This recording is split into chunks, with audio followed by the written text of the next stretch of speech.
Namaskar and welcome to Indian Diplomacy, show on India's national broadcaster Doordarshan about Indian foreign policy, India's international relations and global and regional problems which India is helping to resolve.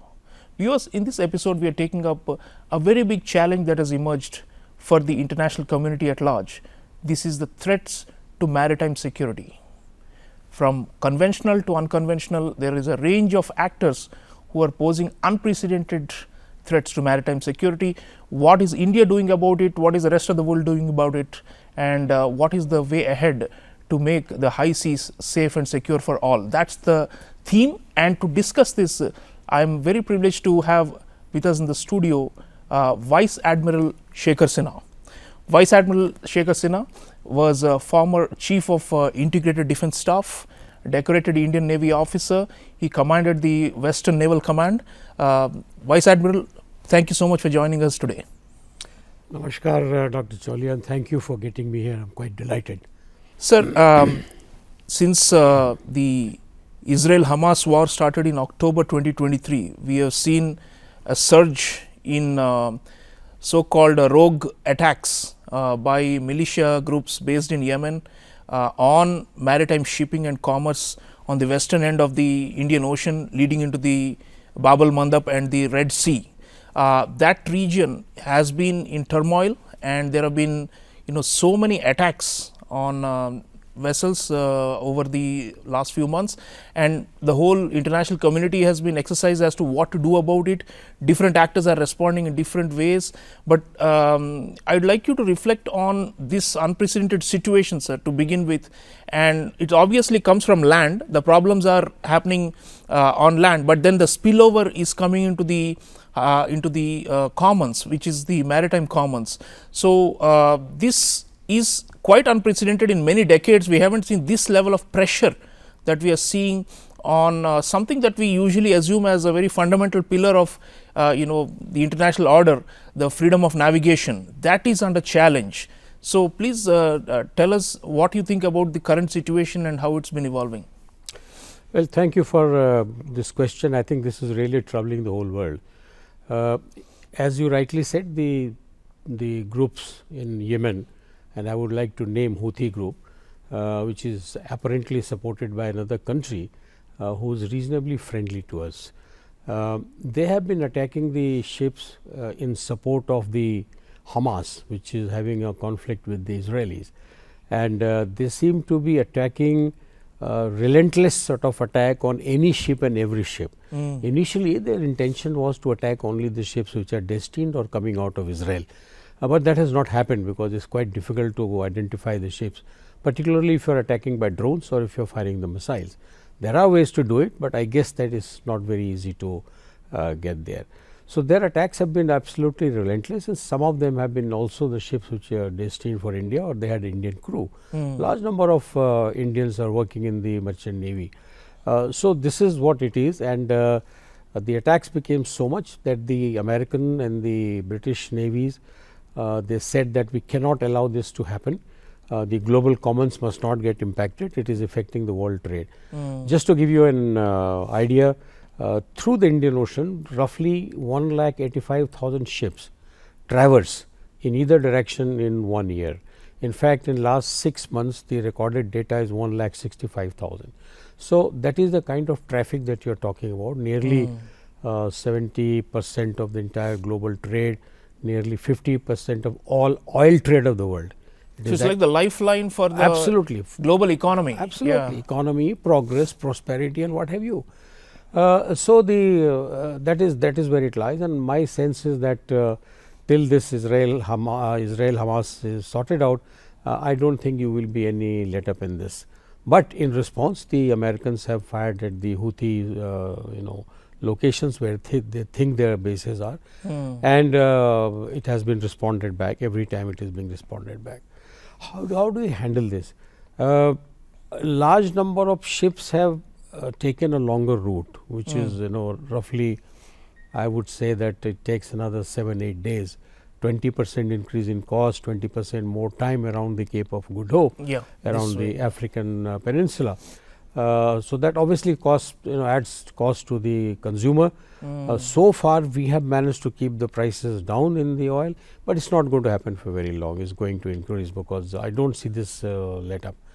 Now, Indian Navy, what it did, that we are all aware, first two ships which were hit by the missiles fired from the drones, one of them had caught fire and the Navy was there to extinguish the fire and take the ship into Indian harbor, so that it could be repaired and set back onto the destination that it was going. And other vessel also, it was hit quite badly, but it did not catch fire, but it required some repair. So that is what is happening. One more ship which has been hit by the drone, but the damage was not so much. What have we done? What we have done is that we are the strongest and largest resident navy in the Indian Ocean, and therefore we have a responsibility to the world, and as you rightly mentioned, that freedom of navigation, and more than that, there is a right of innocent passage to the global commons for conducting commerce. And the government of India, as you know, that Prime Minister Modi has been talking about Vasudhaiv Kutumbakam, and it fits into very much just what the clause says. So it gets buttressed, and Indian Navy is sort of complying with that to the hilt. Right. We have deployed about 8 to 10 ships in that area, and once they come out of the Red Sea, the Indian Navy ships, they escort them as far as possible when they are out of danger, and then they are let off to their own destination. Ships are also deployed in the northern Arabian Sea because of the Straits of Hormuz. There was one ship which was hit. It was just about 220 miles from Gujarat coast. So we are looking at something which is becoming widespread, and more ships will remain engaged. I'll come to piracy later, but this is the general situation in the Western Indian Ocean, and Indian Navy ships are very large number deployed, and I think it is really including the drone, and I was hoping that the Americans will clear the sale of 15 drones. So that will help, because the Sea Guardian we'll have more capacities to tackle this challenge. That's right. You can employ lesser number of manned ships because they are very capable. So that is where we are at the moment. Right. Viewers, it's not only the militias that are attacking maritime commerce, but also the good old pirates. And while the Houthi rebels in Yemen are not directly linked to the pirates off the coast of Somalia, the chaos or the lack of order in the region has also led to increased piracy in the high seas, and Indian Navy has been operational to try and deter pirates as well. And this has become, that's why, a multi-dimensional challenge. I'd like you to watch rare footage put out by the Indian Navy of Indian naval officers in combat, in action, deterring the takeover of an Iranian flagged vessel with Pakistani sailors, and how India actually rescued these Pakistani sailors from pirates off the coast of Somalia. Let's watch this and continue the discussion.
IGP किया हुआ था, पकड़ा हुआ था। इन लोगों ने 4 लालचों को और भी पकड़ा था। ये लोग अभी नेवी को देखा, सारा हथियार डाल दिया, सरेंडर किया। कितने दिन से भागने की 12 कोशिश दिन कर रहे 12 दिनों से हमको हाईजैक किया। ये लोग नेवी को देख के भागने की कोशिश की, नेवी वालों ने इन लोगों को पकड़ा, फिर इन लोगों ने हथियार सब फेंक दिया अपना। सोमाली लोग हम लोग को सुबह से पकड़ा है, सुबह से हमारा लोग को पकड़ा है, इरानी लोग को पकड़ ही दिया। और उसका हाथ था, वो दोपहर इंडिया का नेवी आया, वो सोमाली उसको देखा, फिर वो सोमाली डर गया, फिर अमृत का थे। हमारा जान बचाया।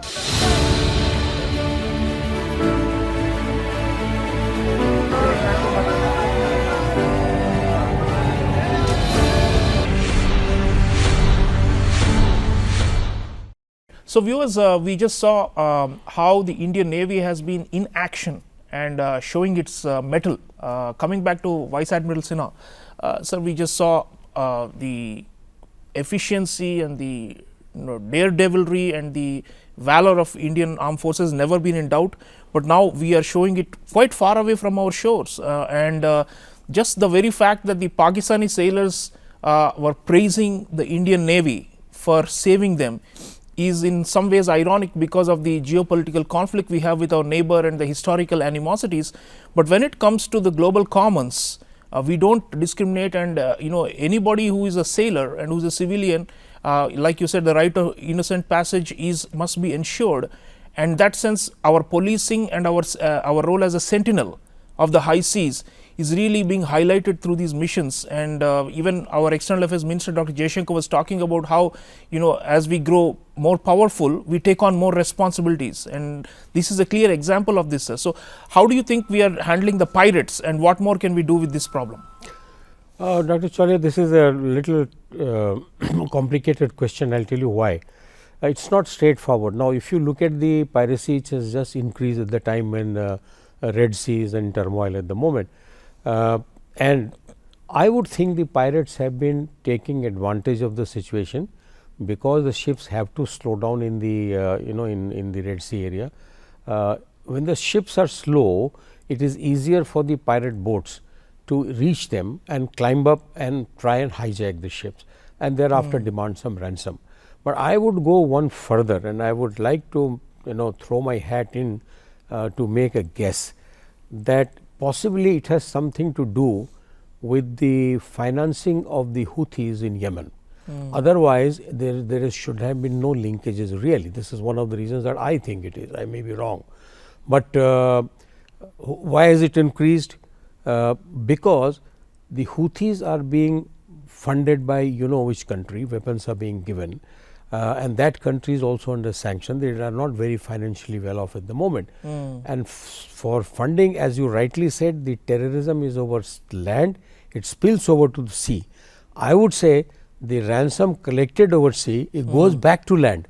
So there is a reverse procedure also, and ultimately it is for terror financing. Otherwise, the guys who are doing the Somali pirates just get $500, $600 for each boarding like this.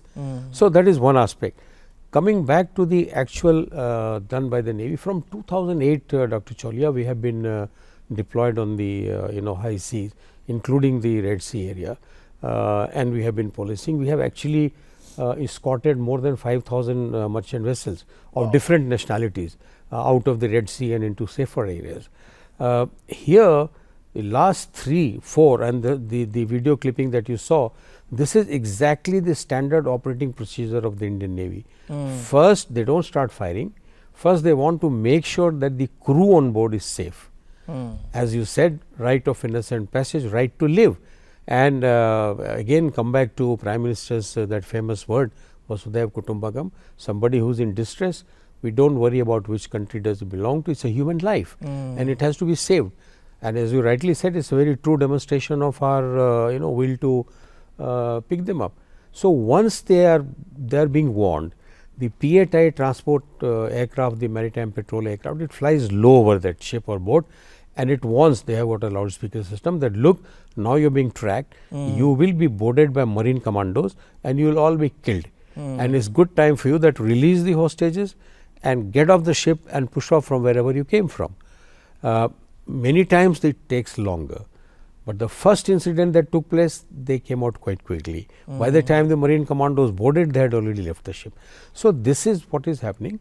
The pirates are scared of the Marine Commandos, they are scared of the warships, because obviously it has got firepower. But Vice Admiral, I do see how they can be scared, but then does the message echo in the broader, let's say on the coast from where they are embarking on land? Does is there a signal going back ultimately through these experiences that look, Indian Navy is there and we better curtail our activities? I mean, that's ultimately the test, right? That individual incidents are happening where we are showing great bravery and we are being successful, but ultimately will it deter these pirates because they see that there's a powerful navy out there, and there are a few other countries which are also doing these operations. And the last wave you spoke about, 2005 to 12 of piracy, ultimately it was curtailed through combined efforts of a lot of countries. But this time, we are part of the combined maritime forces arrangement, but we are not joined the Red Sea Task Force, or we are doing it on our own rather than under the American flag or the leadership. So, what do you think that the signals, and what does this mean? It is no problem at all, because we believe that the Red Sea, the two navies which are there, they are enough to counter the challenge that they have right now. Doesn't require any more navy. And secondly, we have complete strategic autonomy. As you know, we don't like to operate in any coalition. However, on spot coordination goes on. If the US Navy says that following ships are coming out, Indian Navy says fine, I have identified and I will escort them now. So, that coordination goes on, because we are also partners in Malabar. So, we are aware of the standard. There's interoperability. Standard operating procedure, the communication network is similar, and a lot of equipment. PATI can actually talk to us. It's the same aircraft like the Boeing that they operate. They have got the Poseidon. So, I would think that is really not a problem, but we don't like to work under any other flag. We like to operate independently, strategic autonomy. And coming back to a signal, yes, signal goes to the headquarters in Somalia, but there are pressures from the groups who are being terror financed is so much that now the pirates are only waiting to save their lives. They will come, but they will vacate very quickly. They don't want to get killed, because it was Indian Navy, and only Indian Navy so far has shot a pirate boat off in 2008. It just shot them off, if you recall. Of course, the case went on for basically it sank, the vessel sank. Yes, it sank. 2008, INS Tabar was the ship which actually sank that ship, the only time. And they said no, it became dangerous to us, it was firing at us. So, they are aware that Indian Navy is strong, the Marine Commandos are deadly people. Such a huge ship, they actually ransacked the ship, made sure that they have, the crew is safe, and then they let them off.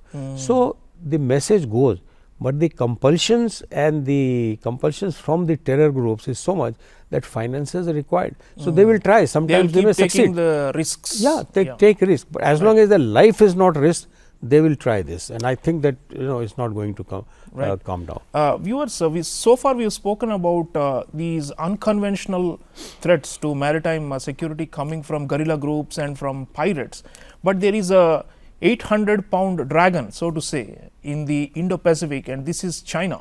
And this is a great power in the world with the fastest growing naval and shipbuilding project, and which is likely to have at least 5 aircraft carriers by the year 2030, and they are aiming to have 10 or more by 2049. A very ambitious power, which is also impeding freedom of navigation for different reasons, not for ransom or for as a blackmail, but actually to establish hegemony.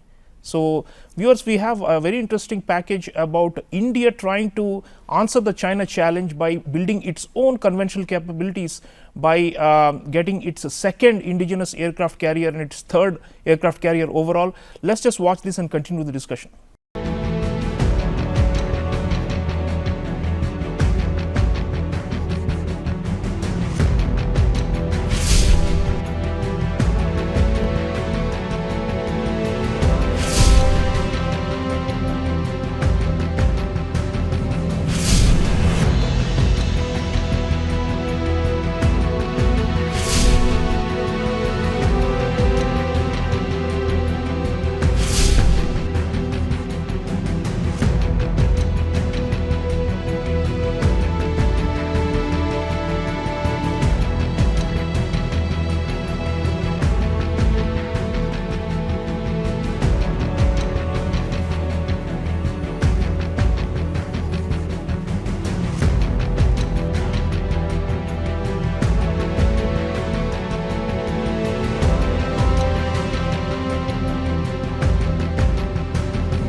So, viewers, you just saw India's response to the conventional challenge in the maritime security domain. We have to compete and have to keep up with the Chinese in order to be able to deter their hegemonic activities, their efforts to spread their influence and to dominate the two oceans, both the Pacific and the Indian Ocean. Coming back to Vice Admiral Sinha, sir, this challenge is going to be more long lasting. The piracy and the Houthis and all those may over time wane, but we know that China is here to stay. The kind of investments they are making into their naval modernization and the build up is just incredible. And to face that, how prepared are we and what more do we need to do for this kind of threat to maritime security?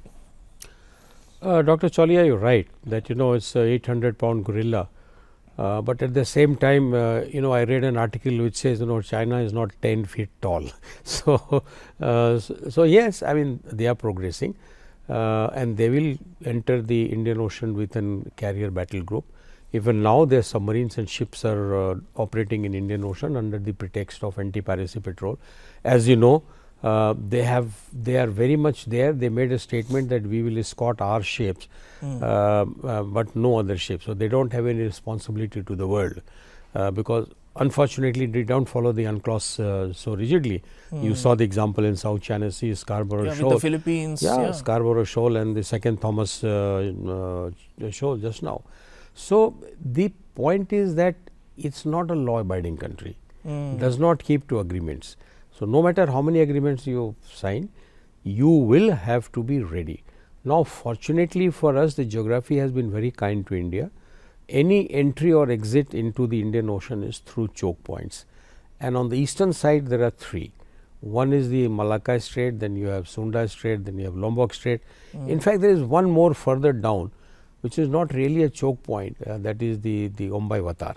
Ombai Vatar, the submarines can come dived because there is sufficient water, but other three which I named, the submarines have to be on surface because there is not sufficient water below the submarine.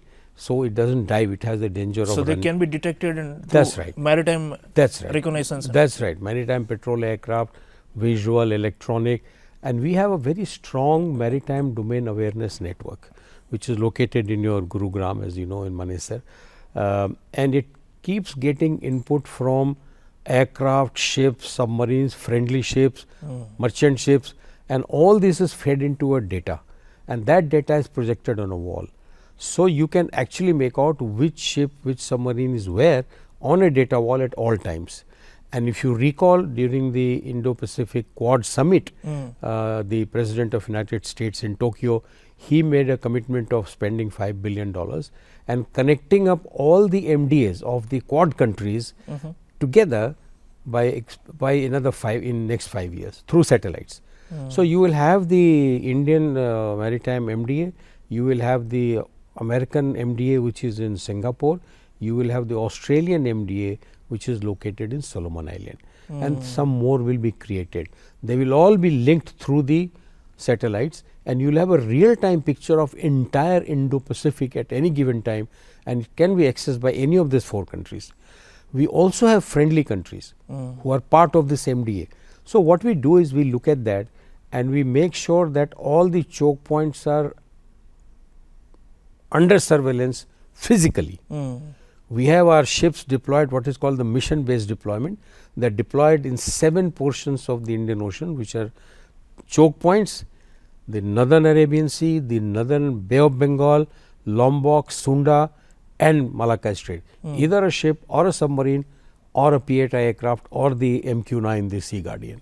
And sir, last point about coordination with other countries. Obviously, the defense diplomacy is much more important for us when it comes to counterbalancing China than these ragtag pirates or the Houthis. So, on the eastern side of the Indo-Pacific, how important is our collaboration with, you already mentioned Quad, but also Indonesia, Vietnam. These are countries with capable militaries and which have problems with the Chinese, even the Philippines to a lesser extent.